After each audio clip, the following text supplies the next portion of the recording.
하나님이 내려주시는 은총과 기쁨이 우리 교회 여러분들의 심령 위에 가득하기를 소망합니다.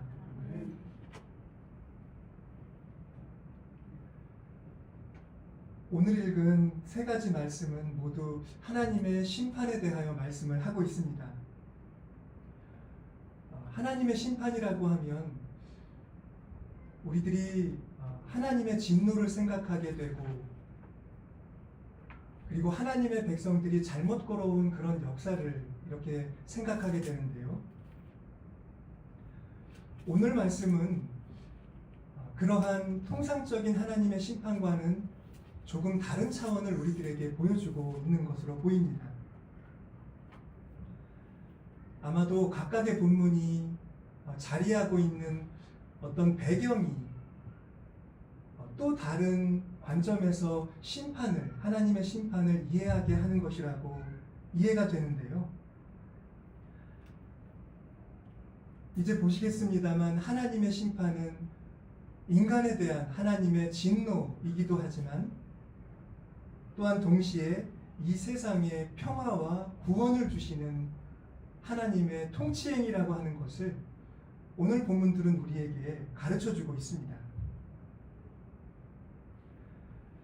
미가서는 그 1장부터 3장에 이르는 첫 단락을 보면 예루살렘과 유다에 닥치는 재앙 그리고 파괴에 대한 말씀으로 가득 차 있습니다.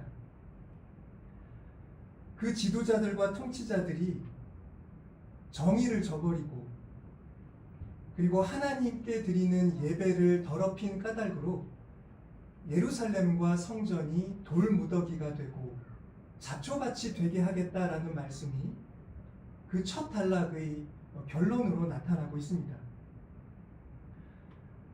그러니까 미가서의 말씀은 온통 무서운 진노와 심판에 관한 그런 말씀으로 출발하고 있습니다. 그런데 우리가 읽은 이 4장은 두 번째 단락의 시작 부분인데, 여기서 미가는 다가오고 있는 하나님의 통치와 평화에 대한 말씀을 전하기 시작합니다. 끝날에 시온은 굳게 서게 되고 여호와께서 민족들 사이에서 있었던 일을 모두 심판하시게 되면 그 결과로 사람들이 무기를 내버리고 평화를 찾게 되고 다시 일상으로 돌아가 평온을 누리게 될 것이다 라고 말씀을 합니다. 그러니까 하나님의 심판의 결과가 파멸이 아니라 평화라고 말씀을 하고 있는 것입니다. 하나님의 심판, 그 말씀을 받아들이는 자들이 그 평화를 일구어 가기를 시작합니다. 무기를 만들지 않고 삶을 세우는 도구들을 더 중요하게 여겨 제작하고 어떻게 하면 적을 괴멸시킬까, 그런 전쟁을 연습하는 일을 이제 그치게 된다라는 것입니다. 미가는 아주 목가적인 전경을 보여줌으로써 그 평화가 어떤 것인지를 얘기해 줍니다. 농부들이 각각 자기의 포도나무 그리고 무화과 나무 아래에 앉아서 평온히 있는 모습을 보여주는 것입니다. 하나님은 말씀으로 아무도 그 평화를 깨뜨리지 않을 것이다, 그들을 두려워할 자가 없을 것이다 라고 확증해 주고 계십니다. 요한계시록에서도 하나님의 심판이 나타나는데 그 심판이 하나님의 백성들을 기뻐하게 만드는 장면을 보여줍니다. 우리가 읽은 본문을 보면 하늘의 백성들이 하나님을 찬송하는 소리가 크게 들리고 있습니다. 하나님이 심판을 시작하셨는데 찬송이 우러나는 까닭은 하나님께서 참되고 의로운 심판을 하고 계시기 때문입니다. 여러분, 우리가 무언가 불의가 바로잡히는 것을 보면 우리 마음으로부터 환호성이 터져 나오는 순간이 있지 않습니까? 지금 하나님의 백성들의 찬송은 그런 종류라고 생각이 됩니다. 하나님이 지금 음행으로 온 땅을 더럽혔던 큰 음녀를 심판하기 시작하십니다. 그 음녀의 손에 묻은 하나님의 종들의 피를 대갚아 주기를 시작하신 것입니다. 어떤 심판인지를 보면 조금 두렵기도 합니다. 두 번째로 할렐루야 하는 찬송 소리가 들리자 그 연기가 새새도록 올라가더라라고 요한은 기록하고 있는데요. 저는 이 의미가 무엇인지를 좀 알아보려고 다른 번역 성서들을 찾아보았습니다. 그랬더니 다른 번역은 이 구절을 이렇게 번역하고 있습니다. 그 연기는 그 음녀가 불에 타는 연기이고 곧 그 음녀가 불에 타는 연기가 새새토록 올라간다는 것이다. 이런 의미로 번역한 성서가 있었습니다. 조금 두렵긴 하지만 이 말씀은 두려움을 주는 것이 아니라 이 세상에 죄와 혼란을 끼친 큰 음녀라고 상징되는 어떤 죄의 근원이 하나님에 의해 영구적으로 묶인다는 그런 의미가 있는 것 같습니다. 이 음녀는 그 불 속에 계속 있어야 합니다. 이제는 그 불 속에서 나오지 못할 것입니다.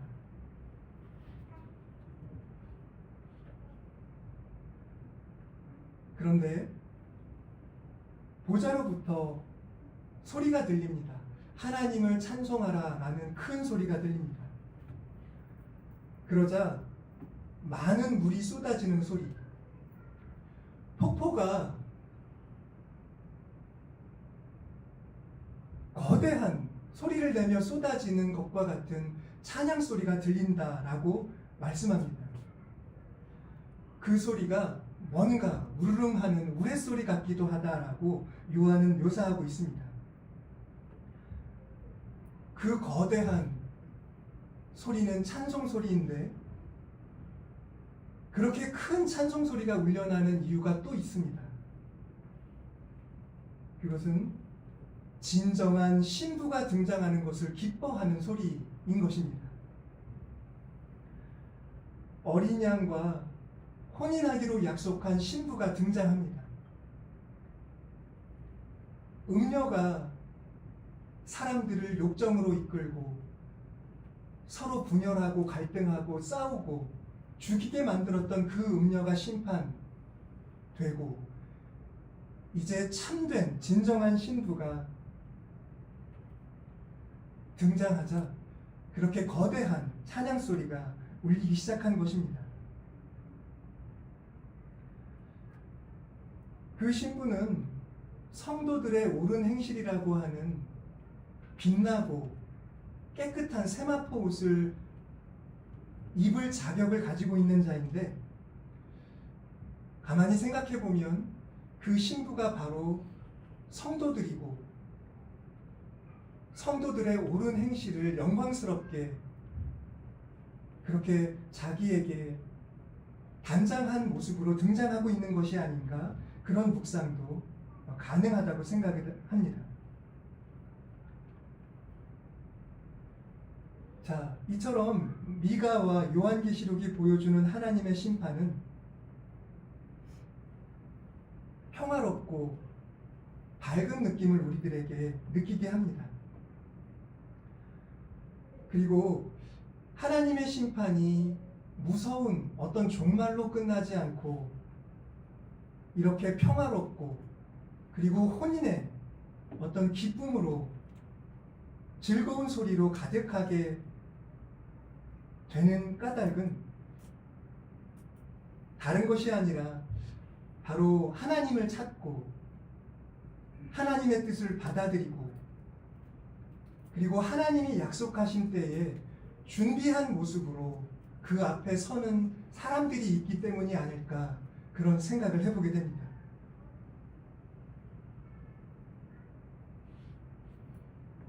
하나님의 심판을 두렵게 만나는 사람들이 있는가 하면 그 심판을 기꺼이 받아들이고 손에서 칼과 창을 내려놓는 사람들이 그 심판을 평화로 나아가게 하는 것은 아닌가 하는 것입니다.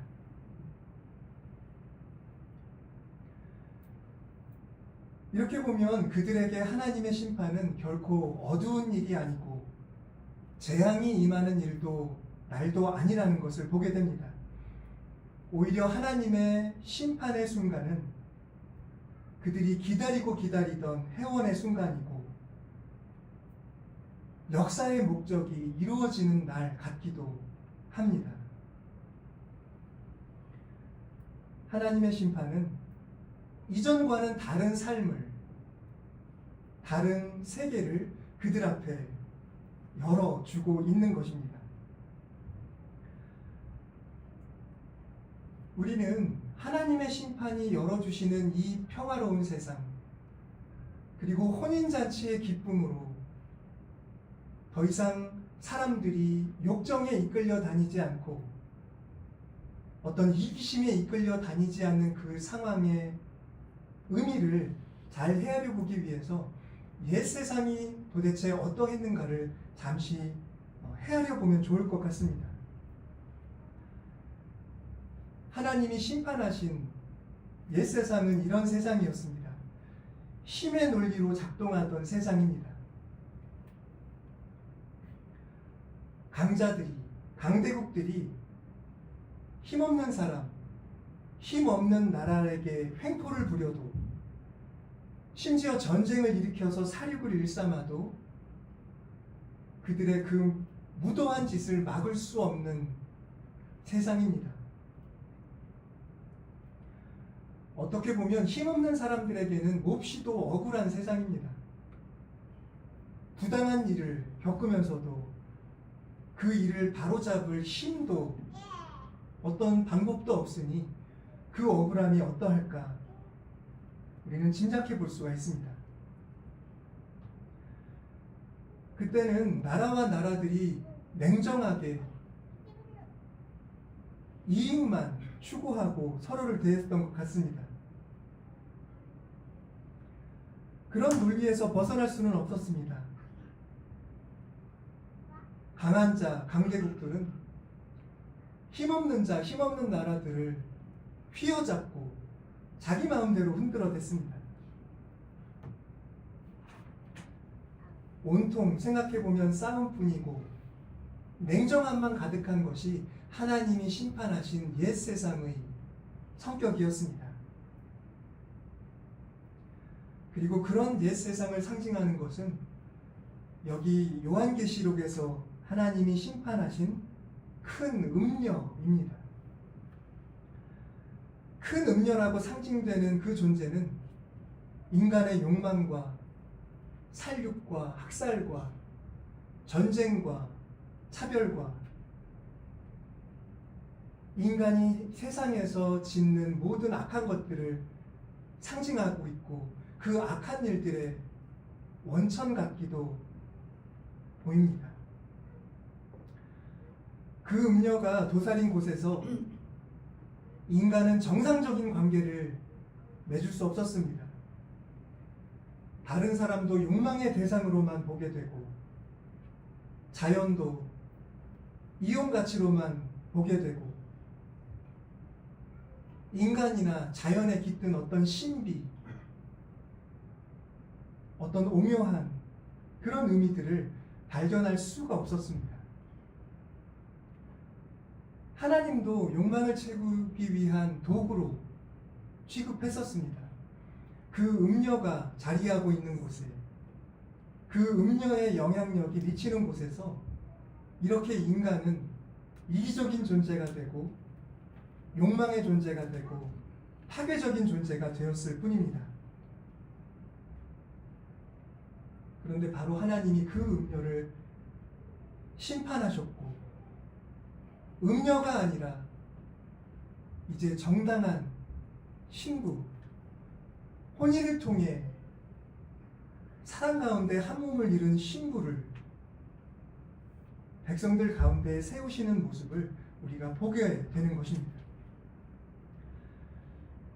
그런 의미에서 이 어린 양과 신부의 혼인은 음녀가 흐트러뜨려 놓은 이 세상의 모든 잘못된 질서를 회복하는 상징이라고 볼 수 있을 것 같습니다. 그 혼인 속에서 인간은 모든 대상과 올바르고 정당하고 또 아름다운 관계를 맺을 수 있습니다. 타인을 욕망의 대상으로 보지 않고 그 무엇도 도구만으로 여기지 않고 인정을 가지고 그리고 겸손한 감사의 마음을 가지고 이 세상에서의 삶을 조우할 수 있게 된 것입니다. 무엇보다도 이 혼인은 인간과 하나님의 관계를 정당하고 올바르게 회복시킵니다. 하나님은 더 이상 욕망 추구를 위한 어떤 도구적 존재가 아닙니다. 오히려 이 혼인 안에서 인간은 하나님을 바르게 사모하고 하나님을 바라보는 가운데 그 어디서도 느낄 수 없는 참된 또 깊은 평온과 쉼을 누리게 되는 것입니다.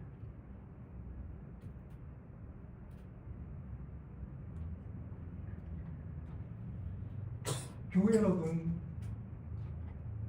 이 혼인의 상징 속에서 사람이 누릴 수 있는 그 평온이 어떤 것인지를 여러분 생각해 보실 수 있으시겠습니까?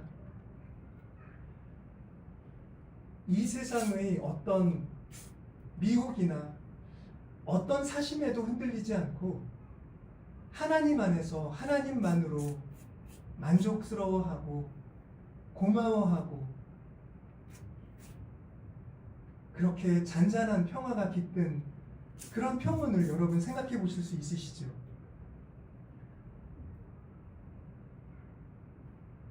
이 어린 양의 혼인이 바로 그러한 하나님 안에서의 놀라운 평온을 상징하는 것입니다.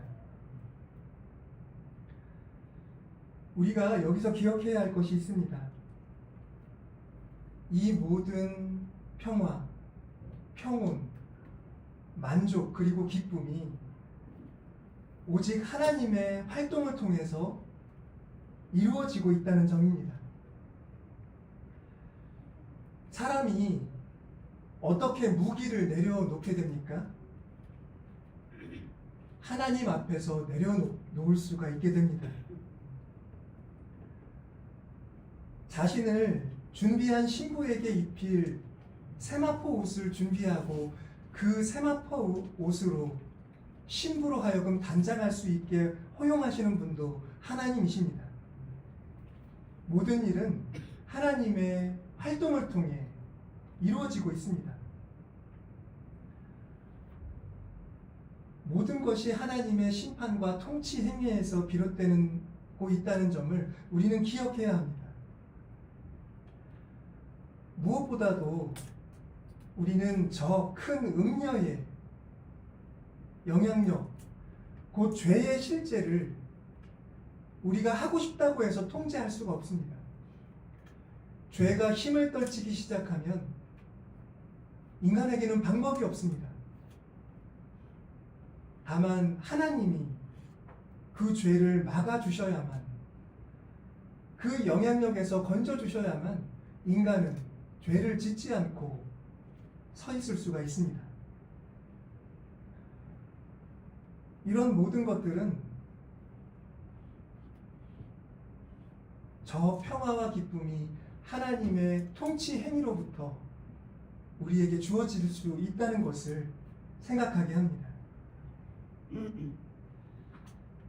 특히 오늘 마태복음이 전하는 예수님의 선포를 읽어보시면 그 선포의 중심에 하나님의 통치가 들어와 있는 것을 볼 수가 있습니다. 예수님은 말씀을 통해서 하나님의 통치가 사람들의 삶 가운데로 들어오게 하고 계십니다.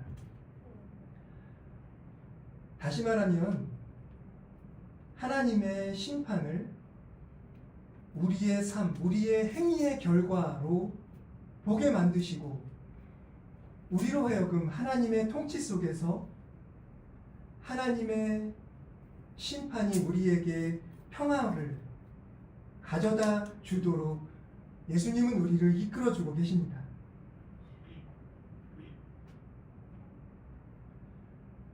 예수님은 말씀 속에서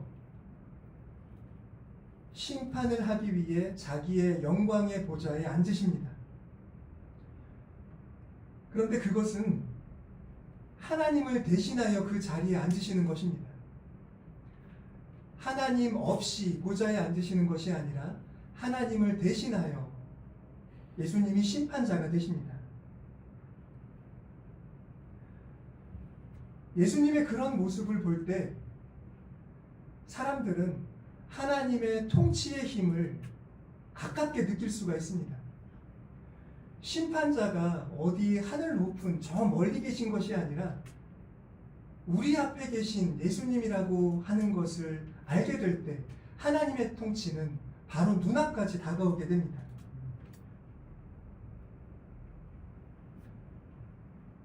하나님이 가깝게 우리로 하여금 가깝게 느끼게 만드시는 분은 하나님만이 아닙니다. 예수님은 우리가 생각지도 않았던 사람들이 우리에게 결정적인 의미를 갖는 존재들이라는 사실을 우리에게 가르쳐 주심으로써 우리가 평소에 눈여겨보지 않았던 사람들이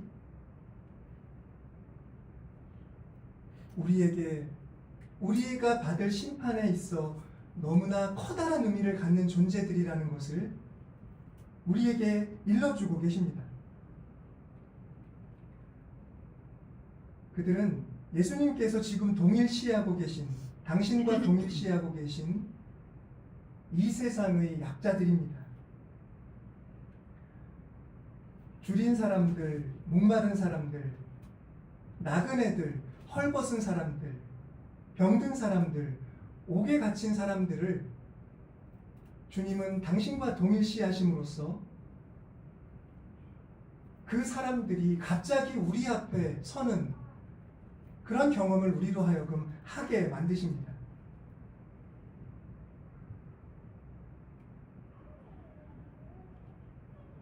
여러분, 예수님이 여러분들에게 지금 가깝게 느껴보라고 하시는 하나님, 그리고 여러분들 곁에 가까이 느껴보게 하시는 사람들을 예수님이 의도하신 만큼 느끼실 수 있으시겠습니까?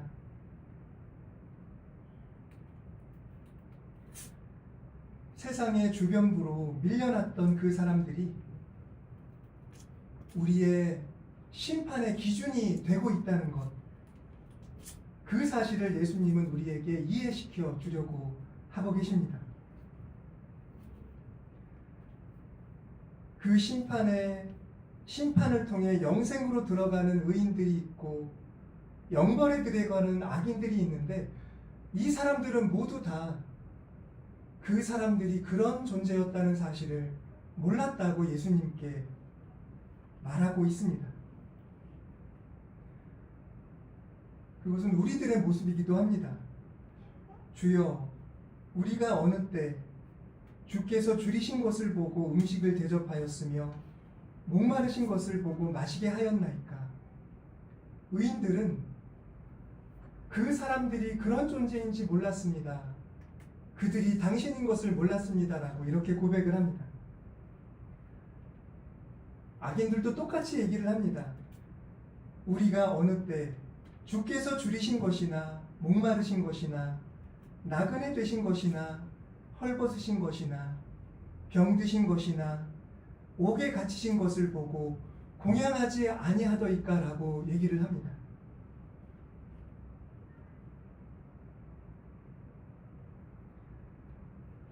주님은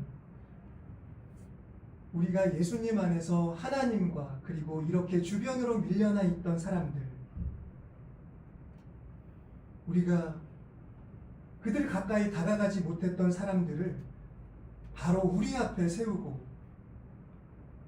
그들이 우리가 받을 심판의 기준이다라고 하는 것을 말씀하고 계신 겁니다.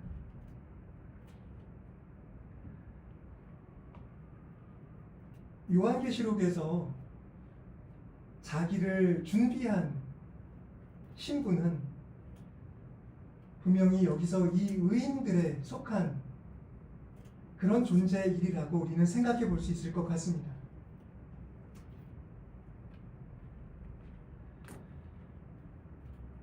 교회 여러분, 이제 한 말씀만 더 드리고 설교를 정리하겠습니다. 요즘에는 감옥이 꽤 인권의 어떤 사각지대가 아니라 재수자들도 인권을 지켜가면서 생활할 수 있는 그런 나름대로 어떤 제도를 갖춘 공간이 되었습니다. 그런데 19세기만 하더라도 감옥은 지옥과 같은 공간이었다고 합니다. 특히 여성 수감자들이 감옥에 수감되게 되면 그 감옥에서 세상에서 생각지도 못했던 그런 악한 일을 겪는 일들이 많았다고 합니다. 19세기 초에 영국 감옥개혁을 이끌었던 어떤 여성 신앙인이 있었는데 엘리자베스 프라이라고 하는 분입니다. 그분은 당시의 여성들이 도처에서 차별받고 권리를 보장받지 못하는 데에 어떤 초점을 두고 있었는데요. 영국의 뉴게이트 감옥이라는 감옥을 방문하고 그곳에서 여성 수용자들이 말도 못할 고초를 겪고 있는 것을 목격하게 됩니다. 여성 수용자들이 그곳에서 성폭행을 당하고 그곳에서 자녀를 출산하는 일들이 그곳에서 얼마나 많았는지 프라이는 그 일을 잊지 못하고 어떻게든 그 상황을 바꿔야겠다라는 마음을 먹게 됩니다. 그리고 자신이 할 수 있는 모든 노력을 다 기울여서 여성 수용자들의 처우를 개선하고 그 수용자들의 자녀들, 감옥에서 커가는 그 아이들을 그곳에서 교육할 수 있는 법안을 통과시키는 데 큰 어떤 기여를 하게 됩니다.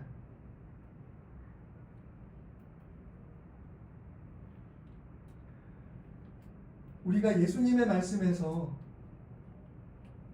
줄인 사람, 목마른 사람, 나그네, 헐벗은 사람, 병든 사람, 이런 사람들은 쉽게 생각할 수 있지만 옥에 갇히신 사람들을 우리가 어떻게 만날 수 있을지 좀처럼 생각해내기가 쉽지 않은데요.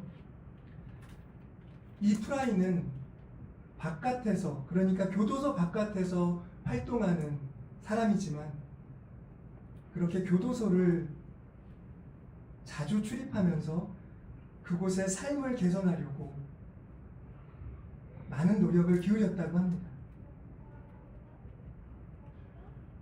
무엇이 그를 그런 사역으로 이끌었을까 하고 생각해 볼 때 우리는 오늘 우리가 읽은 이 말씀이 그를 추동했으리라 라고 능히 어렵지 않게 짐작해 볼 수가 있을 것 같습니다.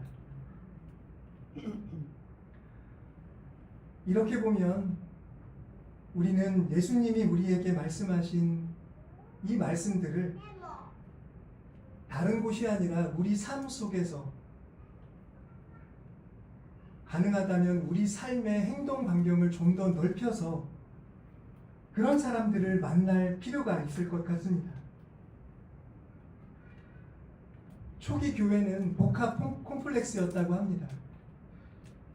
예배를 드리는 장소가 있는가 하면 또 기도에 몰두할 수 있는 장소가 있고 또 한 곳에는 병든 자들이 몸을 의탁할 수 있는 어떤 구호소 같은 것들이 있어서 그곳을 섬기는 교역자들은 예배도 섬기지만 그곳에 몸을 의탁하는 가난하고 병든 이들을 돌보기도 했다고 하는 것입니다.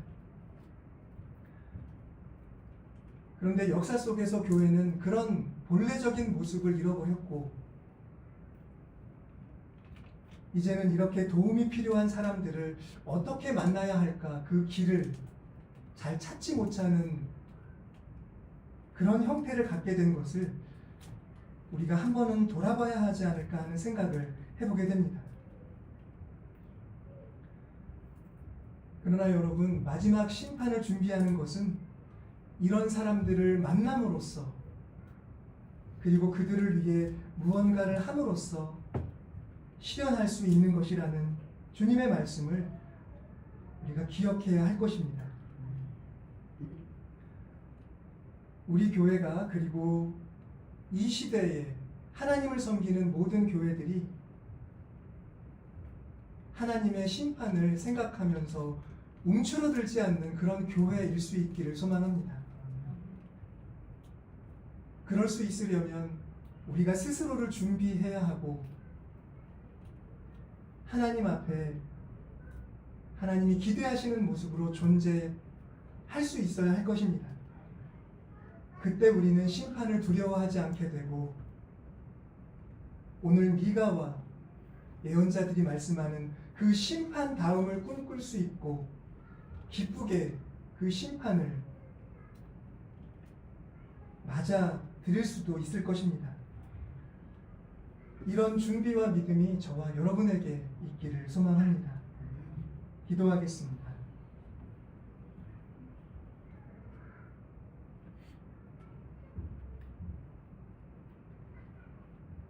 하나님, 주님께 간절히 기도드립니다.